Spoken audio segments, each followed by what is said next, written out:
અમદાવાદની seventh day school પર ફરી સ્થિતિ વણસી. સ્કૂલ બહાર એનએસયુઆઈનો ઉગ્ર વિરોધ, પોલીસ સાથે ઘર્ષણ બાદ અટકાયત. અમદાવાદની સેવન્થ ડે સ્કૂલમાં વિદ્યાર્થીની હત્યાના મામલે આજે 21 ઓગસ્ટ મણિનગર, ખોખરા અને ઈસનપુર વિસ્તારમાં શાળા બંધનું એલાન આપવામાં આવ્યું હતું. આ બંધમાં ત્રણેય વિસ્તારોની 200થી વધુ શાળાઓ જોડાઈ હતી. બંધના એલાનને સવારથી મિશ્ર પ્રતિસાદ મળી રહ્યો છે. કેટલીક દુકાનો ચાલુ છે તો કેટલીક દુકાનો સવારથી બંધ છે.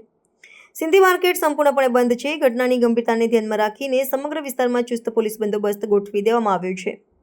સ્કૂલથી 500 મીટરના અંતર સુધી પોલીસનો બંદોબસ્ત જોવા મળ્યો હતો. આજે યુથ કોંગ્રેસ અને એનએસયુઆઈ દ્વારા સેવન્થ ડે સ્કૂલને તાળાબંધીનું એલાન આપવામાં આવ્યું હતું. આ ઉપરાંત વિશ્વ હિન્દુ પરિષદ દ્વારા પણ મણિનગર અને આસપાસના વિસ્તારોમાં શાળાઓ બંધ રાખી વિસ્તારને બંધનું એલાન આપવામાં આવ્યું હતું. સિંધી બજાર પણ સંપૂર્ણપણે બંધ રહી હતી. સેવન્થ ડે સ્કૂલના એક વિદ્યાર્થીની હત્યાના મામલે આક્રોશ યથાવત છે. આજે એનએસયુઆઈ દ્વારા સ્કૂલની બહાર ઉગ્ર સૂત્રોચ્ચાર અને વિરોધ પ્રદર્શન કરવામાં આવ્યું. મોટી સંખ્યામાં એનએસયુઆઈના કાર્યકરો એકઠા થતા પોલીસે તાત્કાલિક કાર્યવાહી હાથ ધરીને અટકાયતનો દોર શરૂ કર્યો હતો. આ દરમિયાન પોલીસ અને પ્રદર્શનકારીઓ વચ્ચે ઘર્ષણના દ્રશ્યો પણ સર્જાયા હતા.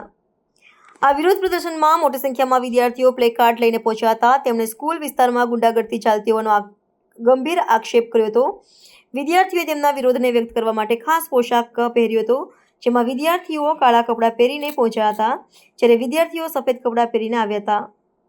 પ્રદર્શનકારીઓ મુખ્ય આક્રોશ સેવન્થ ડે સ્કૂલના મેનેજમેન્ટ સામે હતો. તેમણે આક્ષેપ કર્યો હતો કે અગાઉ ફરિયાદ કરવામાં આવી હતી, છતાં મેનેજમેન્ટે કોઈ કાર્યવાહી કરી ન હતી. આ બેદરકારીને કારણે આ દુર્ભાગ્યપૂર્ણ ઘટના બની હોવાનું તેમનું માનવું છે. આ જ મુદ્દે બુધવારે પણ વિરોધ પ્રદર્શન યોજાયું હતું, જે દર્શાવે છે કે આ મામલે વિદ્યાર્થીઓ અને સંગઠનોનો આક્રોશ સતત વધી રહ્યો છે અને તેઓ ન્યાય મળે તેવી માંગ કરી રહ્યા છે. પોલીસે આ પરિસ્થિતિ વધુ વણસે નહીં તે માટે સુરક્ષા વ્યવસ્થા સઘન બનાવી છે.